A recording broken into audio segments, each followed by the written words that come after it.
runka hadal kor u qaada garaadka bulshada kana fog xalad abuur mustaqbal warbaahin wax dhistaa.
waafi general trading oo aad uga barateen dhar qurux iyo tayo sare leh waxay ciidan idin keentay dharka Amal collection iyo Najma collection oo aad ku cajabin doona.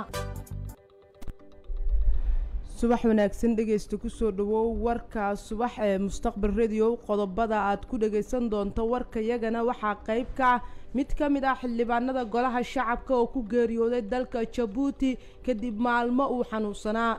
madaxda dalkana waxa ay tacasi u direen xildhibaankii geeriyooday ee ka tirsanaa baarlamaanka 10aad ee dalka. madaxweyne farmaajona waxa uu dhigiisa Turkiga la yeeshay wada hadal dhanka telefoonka ah waxayna ka wada hadleen xakamaynta COVID-19. inta badan wadamada carabta oo si rasmi ah u xaqiijiyay in maalinka bari ay tahay maalinka koobaad ee bisha barakeysan ee Ramadaan. sara u kaca maciishada oo laga dareemayo suuqyada waaweyn ee caasimada Muqdisho xilli dawladdu ay kol hore digniin ka soo saartay arintaasi. saliida shananka bixi jiray hadda $6 waaye bariiska 12 ka bixi jiray hadda waxa waaye 13 iyo bar burkii iyo baastada sidiisa hore waaye. alxamdulillah waxa is bedeli ma jiraa labadooda wax badan iska bedelimay wax. wasaaradda beeraha xukuumadda Soomaaliya waxa ay sheegtay in labada toddobaad ee ugu horeysay bisha May dalaga Soomaaliya uu saameyn ku yeelan doono anyax tiro badan. wararka Soomaalida ka baxsanna daawo uu coronavirus u sameeyay madaxweynaha Madagascar oo la dhigay.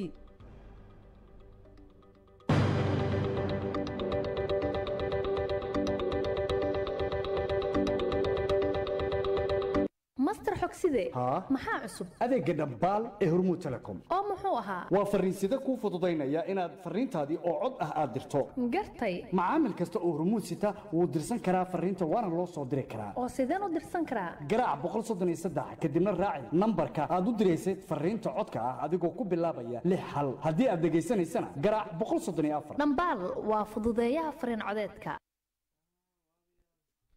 hagaag dhageysta waa khamiis taariikhduna ay ku beegan tahay 23 bisha Afraad sanada 2020 warkaad maqasheen waxa soo saaray wariyaha iyaga Yaxya Maxamuud anigoo Nasriin Maxamedna waan idin waramaya aynu ku bilowno sida hordhaca warkaba aad ku maqasheen.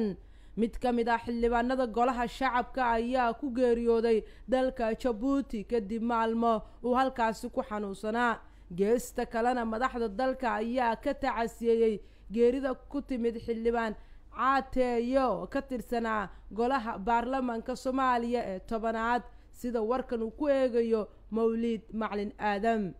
dalka Djibouti waxaa galinkii dambe Arbacada ku geeriyooday xildhibaan Cabdiraxmaan Maxamed Caateeye oo ka tirsanaa golaha shacabka baarlamaanka federaalka Soomaaliya waana xildhibaan ka tirsan baarlamaanka sida ay mustaqbal u sheegeen in marxuumku waayihii dambe uu ku xanuunsanayay magaalada jabuuti ee caasimada dalka jabuuti. xildhibaan cabdiraxmaan ayaa waxa uu ku dhintay isbitaal ku yaala jamhuuriyadda jabuuti oo lagu daweynayay, waxaana tacsi u diray madaxda dalka iyo xildhibaano ka wada tirsan baarlamaanka federaalk soomaaliya. madaxweynaha soomaaliya maxamed cabdulaahi farmaajo ayaa shacabka soomaaliyeed u diray tacsi ku aadan geerida ku timid xildhibaanka. geesta kale gudoomiyaha golaha shacabka baarlamaanka soomaaliya maxamed mursal sheekh cabdiraxmaan ayaa guud ahaan ummadda soomaaliyeed gaar ahaan qoyska iyo ehlada uu ka geeriyooday kaga tacsiyey geerida ku timid allah u naxariiste xildhibaan cabdiraxmaan maxamed caateeye oo ku geeriyooday dalka jabuuti, wuxuuna sheegay in muddooyinkii dambe uu ku xanuunsanayay magaalada jabuuti. innaa lilaahi wa innaa ilaahi raajicuun. ilaahay ha u naxariisto xildhibaan cabdiraxmaan maxamuud caynti uu muddooyinkii dambe ku xanuunsanayay dalka jabuuti, waxa uuna ku geeriyooday dalkaasi jabuuti. xildhibaanada golaha shacabka ee baarlamaanka dalka ayuu ka tirsanaa. rabbi ha u naxariisto, jannana ha ka waraabiyo, annaga iyo ehelkiisana samir iyo imaan ilaahay hanaga wada siiyo, ayuu yidhi gudoomiyaha golaha shacabka soomaaliya. ra-iisul wasaaraha xukuumadda federaalk soomaaliya xasan cali kheyre ayaa dhankiisa ka tacsiyey, wuxuuna qoraal uu soo dhigay bartiisa twitter-ka kaga tacsiyey geerida xildhibaanka. mudanayaasha ka wada tirsan golaha shacabka iyo dhammaan shacabka soomaaliyeed ayuu uga tacsiyey geerida ku timid marxuumka. waxaan tacsi tiiraanyale u dirayaa dhammaan ummadda soomaaliyeed iyo qoyskii uu ka baxay xildhibaan cabdiraxmaan maxamed caateeye marxuumka, waxaana la uga baryayaa inuu u naxariisto oo janno farduuso ka waraabiyo, eheladiisa samir yimaan allah ka siiyo, ayuu yidhi ra-iisul wasaare xasan cali kheyre. xildhibaano ka tirsan golaha shacabka soomaaliya ayaa dhankooda ka tacsiyey geerida ku timid xildhibaan cabdiraxmaan maxamuud caateeye oo ka tirsanaa golaha shacabka. warka subax ee mustaqbal radio ayaad dhegaysanaysaan. madaxweyne farmaajo ayaa dhigiisa dalka turkiga la yeeshay wadahadal dhanka telefoonka, waxayna ka wada hadleen xakameynta covid-19. inkastoo turkiga uu qeyb ka yahay wadamada uu saameynta bacni ku yeeshay covid-19, haddana waxa uu kaalmo usoo diray dalka soomaaliya. dowladda turkiga ayaa doonaysa in hadda xukuumadda muqdisho ay kala shaqayso xakameynta cudurkan dilaaga ah ee dunida dhan ku faafay, sida warkan uu ku faahfaahinayo yaxye maxamuud maxamed. madaxweynayaasha soomaaliya iyo turkiga maxamed cabdilaahi farmaajo rajab tayyib erdogan ayaa yeeshay wadahadlo dhanka taleefanka sida lagu sheegay qoraal ka soo baxay madaxtooyada soomaaliya. maxamed cabdilaahi farmaajo rajab tayyib erdogan ayaa ka arrinsaday iskaashiga labada dal ee xakameyntii kahortaga cudurka covid-19 oo aafa caalami ah.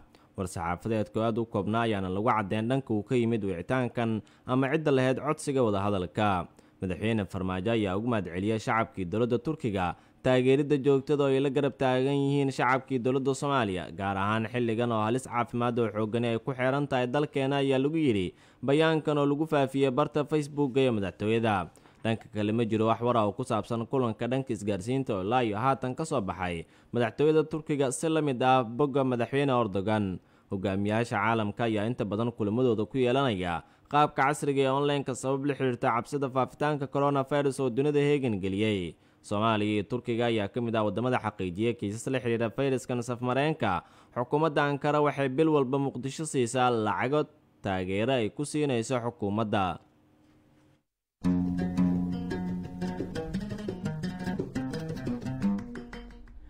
goordhow waxaan idiin soo baahin doonaa warbixin ka hadlaysa sarakac ku yimid qiimaha la kala siisto maciishada quutul duruuriga, xilli dowladda soomaaliyana ay ka digtay oo ganacsatada u sheegtay inaysan sare u kicinin qiimaha lagu sameeyo quutul duruuriga, maadaama canshuur dhaaf loo sameeyey 50%.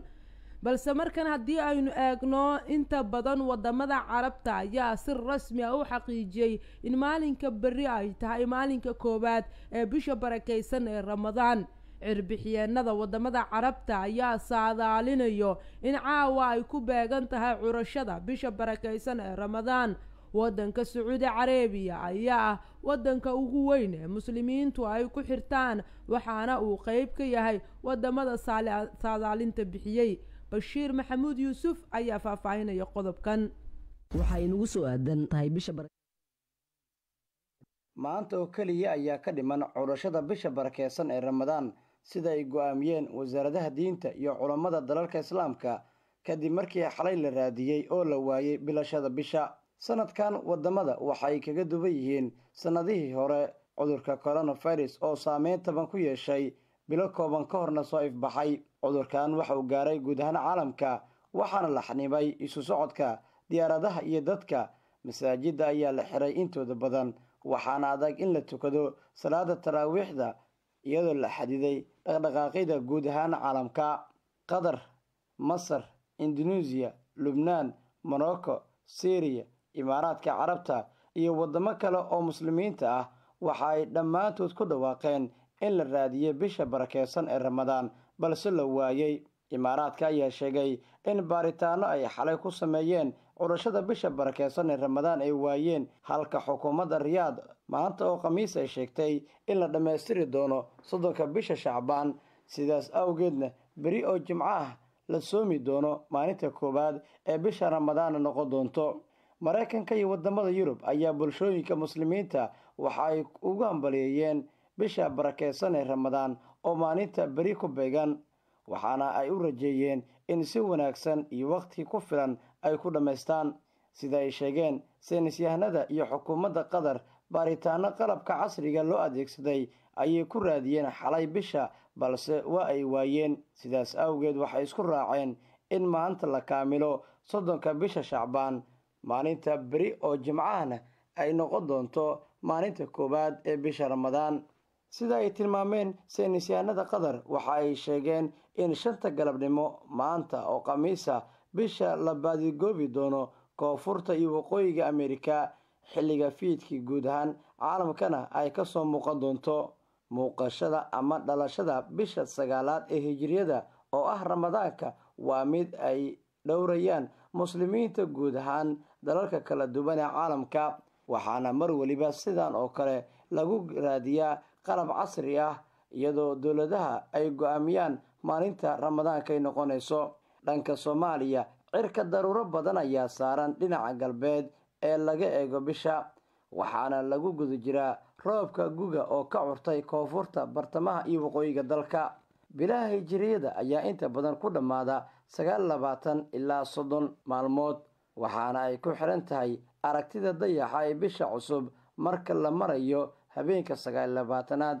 haddii aysan suuro gelin in la arko oo la waayo, waxa ay noqotaa in 30 bisha la buuxiyo. si loogu dhawaaqo curashada bisha barakeysan ee ramadaan, sacuudiga iyo waddamo badan oo muslimiin ah ayaa dhaariya dadka sheega inay arkaan bisha, kadibna waxaa si rasmi ah ugu dhawaaqa wasaaradaha diinta dalalkaasi.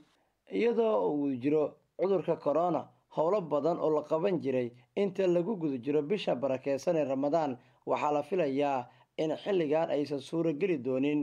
waxaa ka mid ah isu tagga masaajidada oo bishan ah bil barakeysan, isla markaana qur-aanka kariimka uu soo degay, dadkuna ay aad u badiyaan cibaadada. sidoo kale waxaan jiri doonin salaada taraawiixda maadaama bandow iyo xaalada xanibaada lagu soo rogay dalalka kala duwan ee caalamka oo ay Soomaaliya qayb ka tahay. dowladda Sacuudiga waxay sheegtay inay sii wadi doonto xayiraadda saaran dhammaan salaadaha jamaacada gudaha dalkaasi iyo salaada taraawiixda ee la tukado bisha barakeysan ee ramadaan.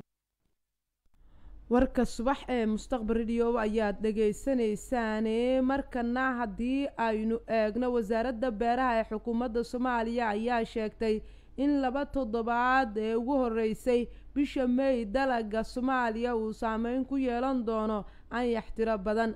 anyaxa ayaa ka soo bilowday wadamada Kenya iyo Ethiopia, kadibna waxa uu soo gudbay deegaanada maamulka Galmudug uu saameyn xoogani uu ku yeeshay dalagyada. wasaaradda ayaa ka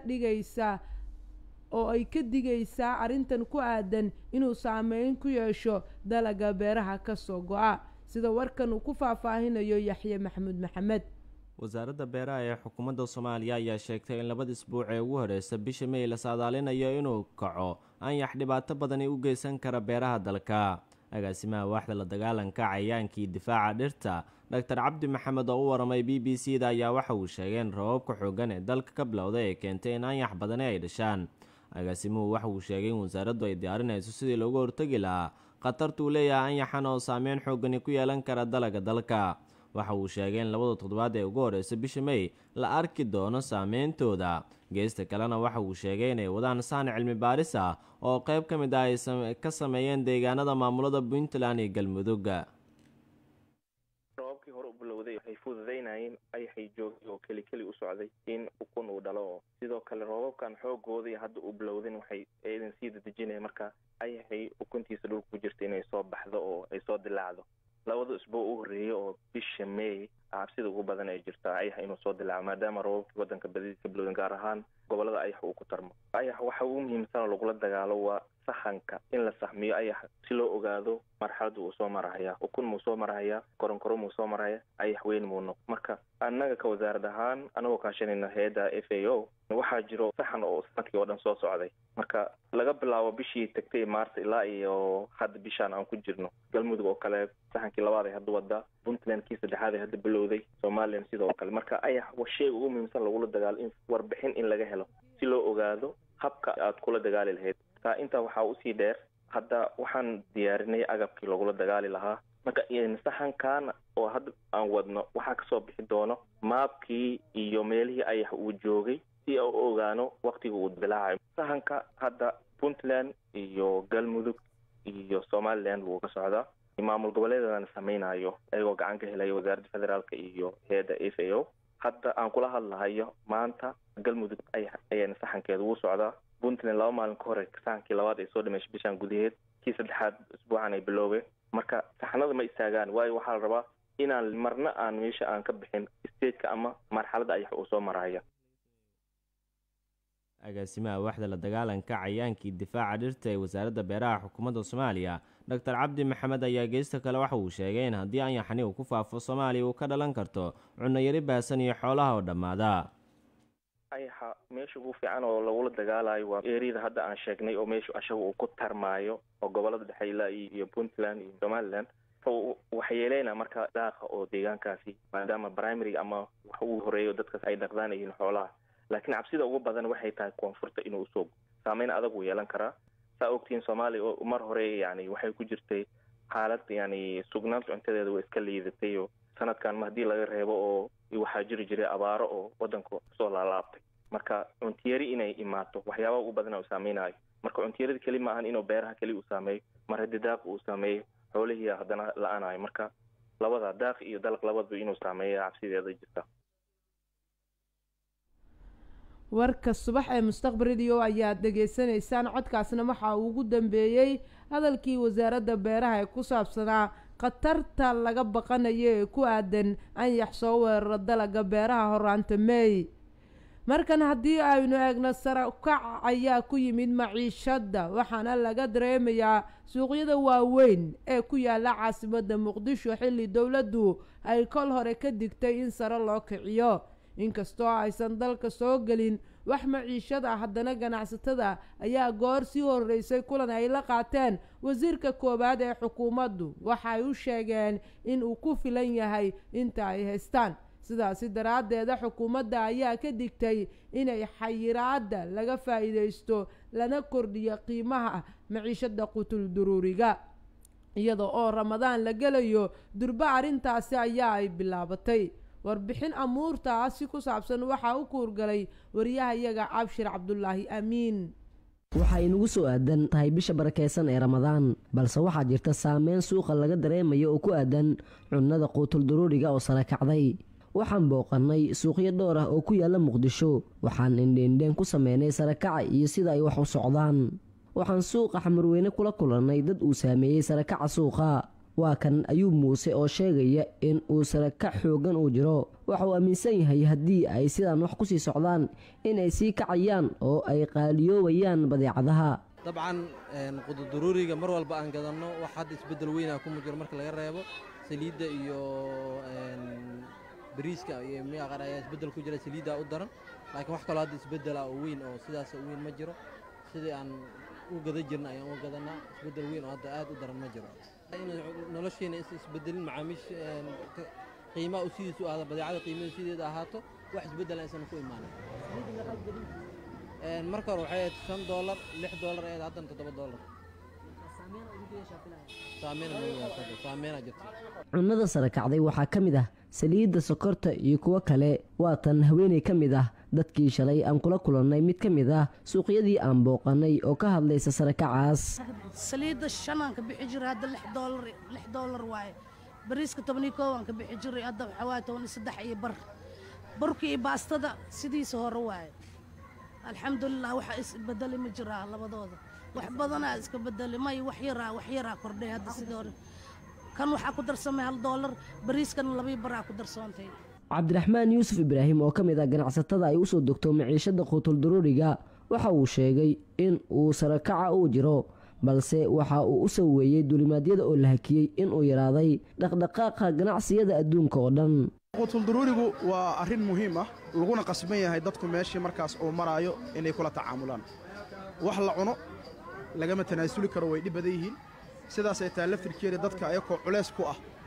ayay iska qaataan qaararna waxyaabihii qaaliyoobay waa ay ka warwareegsadaan intay ka warwareegsan karaan hadda baastada iyo burka iyo sokorta iyo waxyaabaha noocaasa waa iska caadi iyo caanaha waxba culays kama jiraan labadaas shay ayaa ugu dhib badan labadaas shayna insha allahu waa isaga dulqaataan dadka waan rajaynaynaa inay mardhow isbeddel xoog leh oo dhinaca hooseeya lagu samayn doono insha allah cudurkan la leeyahay coronavirus saameyn badan oo dalka ku yeeshay ilaahay ha naga yasiro siiba annaga haddii aan nahay ganacsatada saamaynta ugu badan nagu yeesho waa xoogaa xagga raashinka oo badeecada keenisteeda cariiri badan lagu qabo helidda dukumiintiyada oo cariiri badan lagu qabo kala go' badeeco imaan kara waxyaabaha hadda si kala go' isu beddelaya waxaa ka mid ah bariiska oo xoogaa isbeddel kor u kaca ku yimid iyo saliidda ayadana waa saliid iyo bariis ku filan waa yaallaa dalka laakiin kala go' badanaa jiro oo xagga helista dukumiintiyada aad loogu dhib qabo kor u kacaas yarkaana waxaan rajaynaynaa canshuur dhaafka dowladdu ay samayso inuu wax weyn ka beddeli doono maalmaha dowladda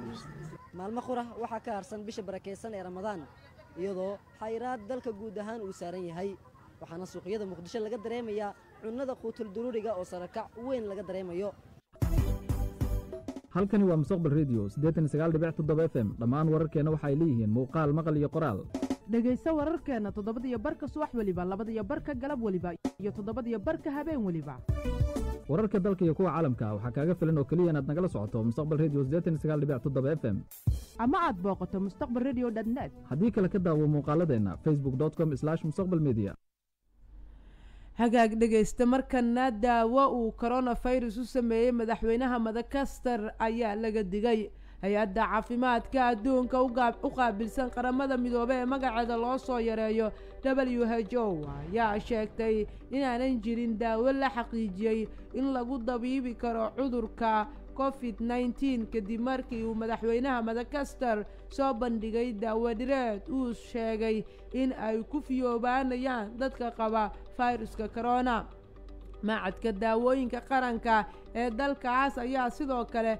shaki geliyey waxtarka daawada uu soo bandhigay madaxweynaha Madagascar macadka ayaa sheegay in daawo dhireedka ay khatar gelin karto caafimaadka dadka maadaama aan qaab cilmiyeysan loo hubin waxtarkeeda sharoobada uu sameeyey madaxweyne Andre ayaa sheegay in daawo ay u tahay COVID-19 ayaa ka sameeyey dhirta loo yaqaano artemisia ee qayb ahaan ka mid ah daawooyinka lagu dabiibo cudurka malaariyada iyo dhir kale oo ka baxda waddankaas guud ahaan waa inaga intaas warka mustaqbal anigoo nasriin ayaa idiin waramayey yaxyana waa uu soo saaray idinkuse waad ku mahadsantihiin dhegaysiga warkayaga 89.7 FM iyo facebook.com/mustaqbalmedia